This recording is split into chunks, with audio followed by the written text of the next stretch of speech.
With a $50 billion revenue, Naik दुनिया की सबसे बड़ी शूज़ एंड अपैरल कंपनी है। वो शायद ही ऐसा कोई मेजर स्पोर्ट्स सुपरस्टार होगा जिसको नाइक ने स्पॉन्सर नहीं किया है, जैसे फुटबॉल में रोनाल्डो, टेनिस में नडाल, बास्केटबॉल में Jordan. This list can go on and on. ये जो नाइक के स्टैट्स हैं कि नाइक इतनी बड़ी कंपनी है, ये सब स्टैट्स सुनने के लिए, बात करने के लिए बहुत ही फील गुड वाली चीज़ है। लेकिन इंटरेस्टिंग चीज़ ये है कि नाइक इतनी बड़ी कंपनी कैसे बनी। नाइक के फाउंडर्स और उनकी टीम ने वो ऐसा क्या किया जो नाइक इतनी बड़ी कंपनी बन पाई। इस सवाल का जवाब हम इस वीडियो में देखेंगे, और इसलिए ही हम ये नई वीडियो सीरीज़ लाए हैं जिसमें हम आज नाइक की स्टार्टिंग स्टोरी देखेंगे और आगे कुछ ऐसे बिजनेसेस की स्टोरी देखने वाले हैं जो बहुत इंस्पायरिंग होगी और होपफुली उससे हमें और आपको बहुत कुछ नया सीखने को मिलेगा। तो शुरू से शुरू करते हैं। फिल नाइट जो नाइक के को फाउंडर हैं, यूएसए के एक ऑर्डिनरी स्टेट ओरेगॉन से बिलोंग करते हैं। उनकी बुक शू डॉग में उन्होंने नाइक और उनकी पूरी स्टोरी लिखी है और उस बुक पर ही हमने ये वीडियो बनाया है। ओरेगॉन के बारे में फिल नाइट अपनी बुक में लिखते हैं कि ये एक बहुत ही सिंपल और ऑर्डिनरी सा स्टेट है। यूएसए में हर स्टेट ने कुछ ना कुछ अचीवमेंट्स किए हैं, लेकिन ओरेगॉन ही ऐसा स्टेट है जहाँ के लोगों ने कुछ बड़े अचीवमेंट्स नहीं किए हैं। पोर्टलैंड, ओरेगॉन से अपनी बीबीए ग्रेजुएशन कंप्लीट करने के बाद फिल नाइट एमबीए के लिए स्टैनफोर्ड यूनिवर्सिटी गए। उनके स्कूल और कॉलेज डेज में वो एक मीडियम डिस्टेंस रनर थे। रनिंग का शौक उन्हें बचपन से ही था, तो उनके कॉलेज प्रोजेक्ट में भी उन्होंने रनिंग शूज़ से रिलेटेड ही प्रोजेक्ट बनाया, जिसमें उन्होंने फुल रिसर्च करके एक प्रेजेंटेशन बनाई। उसमें उन्होंने जापानीज शूज़ मैन्युफैक्चरिंग के बारे में लिखा।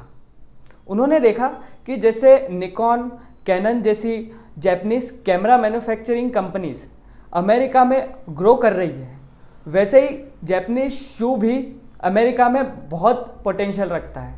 ये प्रेजेंटेशन तो कॉलेज में उन्होंने दे दी, लेकिन कॉलेज ख़त्म होने के बाद 1 साल तक आर्मी में सर्व करने के बाद भी उनके मन से ये रिपोर्ट नहीं गई। इसको वो अपने फैमिली और फ्रेंड्स को माय क्रेजी आइडिया बोलकर बताते थे।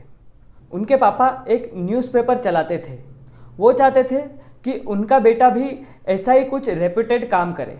फिल नाइट इसलिए अपने आइडिया को क्रेजी आइडिया बोलते थे क्योंकि वो एक स्टैनफोर्ड यूनिवर्सिटी से एमबीए थे, और इस वजह से उनसे उनकी फैमिली की एक्सपेक्टेशंस थी कि वो कोई अच्छी फर्म में एक अच्छी बढ़िया जॉब देखें और वो करें।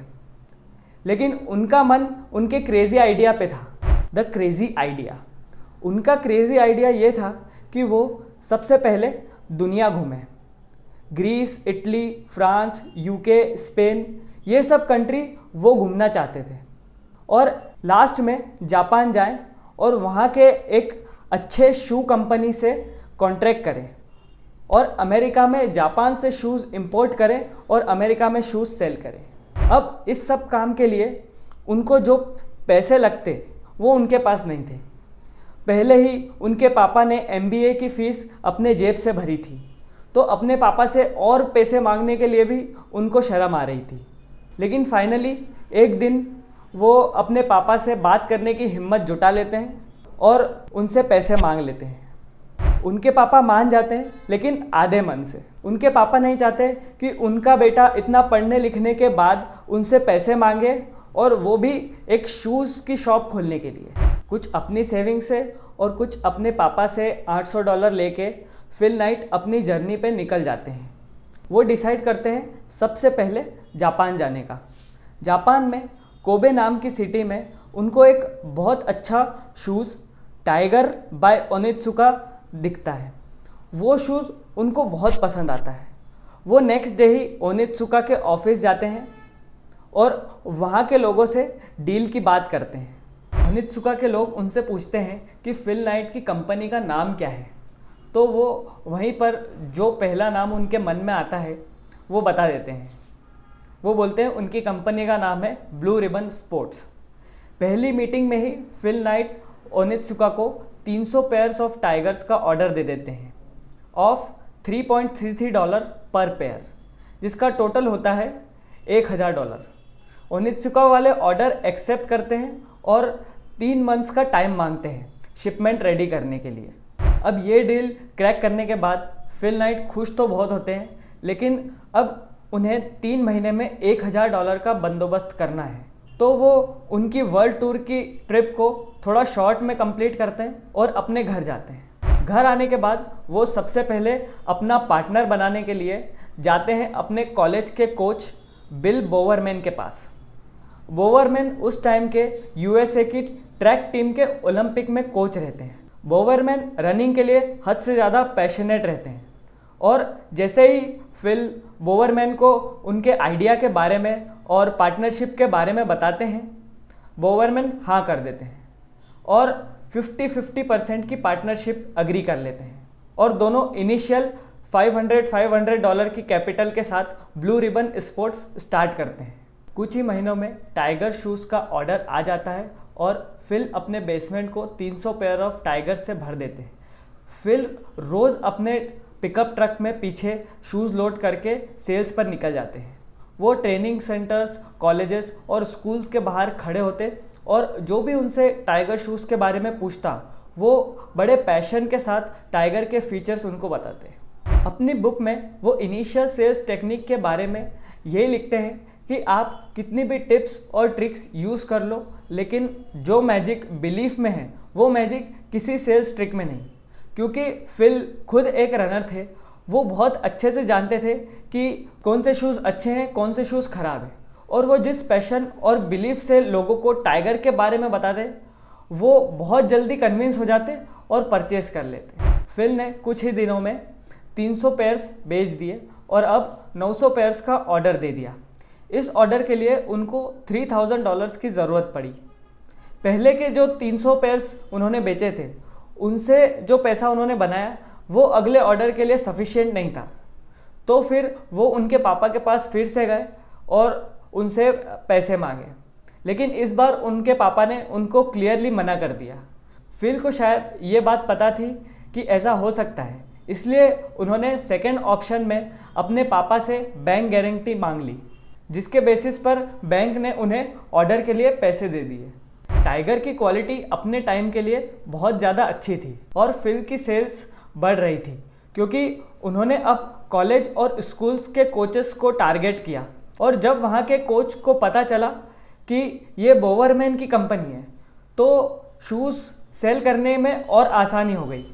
बोवरमैन साइड बाय साइड कुछ पेयर्स ऑफ टाइगर ले लेते और उनकी चीर फाड़ करके उनमें और इम्प्रूवमेंट्स ढूंढते।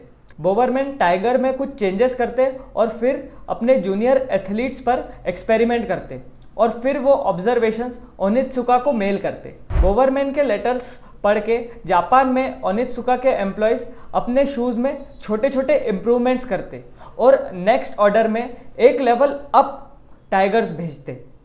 ऐसे धीरे धीरे करके बोवरमैन ने टाइगर्स को ट्रांसफॉर्म करके कॉर्टेज नाम के एक नए शूज़ डिज़ाइन कर दिए, जो कि उस टाइम के बेस्ट सेलिंग रनिंग शूज़ बन गए। कॉर्टेज की डिमांड इतनी तेज़ी से बढ़ने लगी कि ओनित्सुका वाले ऑर्डर पूरा करने में लेट होने लगे, क्योंकि ओनित्सुका पहले जापान के लोकल मार्केट की डिमांड फुलफिल करते और फिर अमेरिका के लिए एक्सपोर्ट करते। ब्लू रिबन की बढ़ती सेल्स को देखते हुए फिल नाइट ने एक नया एम्प्लॉय हायर करा जो उनकी सेल्स यूएस के दूसरे एरियाज़ में बढ़ाने में उनकी मदद करता। इसके लिए उन्होंने अपने कॉलेज के फ्रेंड जेफ जॉनसन से बात करी। जॉनसन के लिए ऐसा बोलना गलत नहीं होगा कि जो रनिंग के लिए बोवरमैन और फिल नाइट का पैशन था उन दोनों को भी मिला दें तो भी वो जॉनसन के पैशन से कम ही होगा। जॉनसन के रूप में ब्लू रिबन को एक बहुत ही पैशनेट, ईमानदार और दिल से काम करने वाला एम्प्लॉय मिला।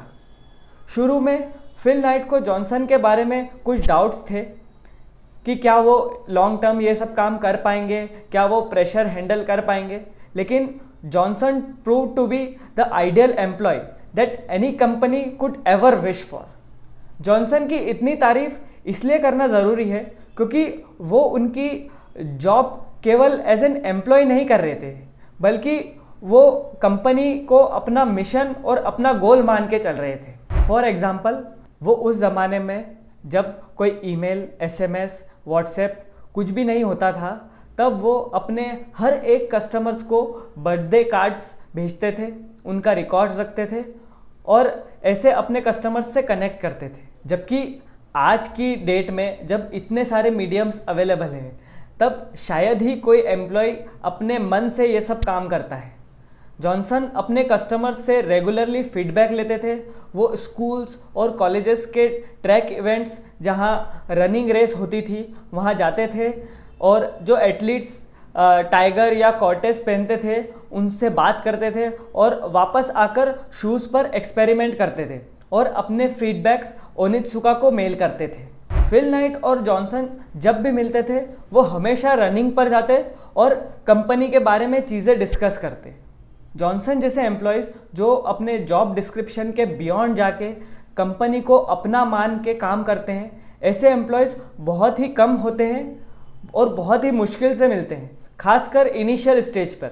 लेकिन अगर ऐसे एम्प्लॉयज़ आपको मिलते हैं तो आपको उन्हें अपनी कंपनी में हमेशा रखने की हर पॉसिबल कोशिश करनी चाहिए। जैसे जैसे नाइक की सेल्स बढ़ती रही, उनके एम्प्लॉयज़ बढ़े, नाइक ने ऐसे एथलीट्स को स्पॉन्सर करना शुरू किया जिनकी स्पिरिट नाइक की स्पिरिट से मैच होती थी। ये एथलीट्स वो नहीं थे जिनका शुरू से स्पोर्ट्स में नाम है या जो अपकमिंग सुपरस्टार बनने वाले हैं, लेकिन ये वो एथलीट्स होते थे जो अपने फिजिकल एट्रीब्यूट से ज़्यादा अपनी मेंटल स्ट्रेंथ और एटीट्यूड के लिए जाने जाते थे।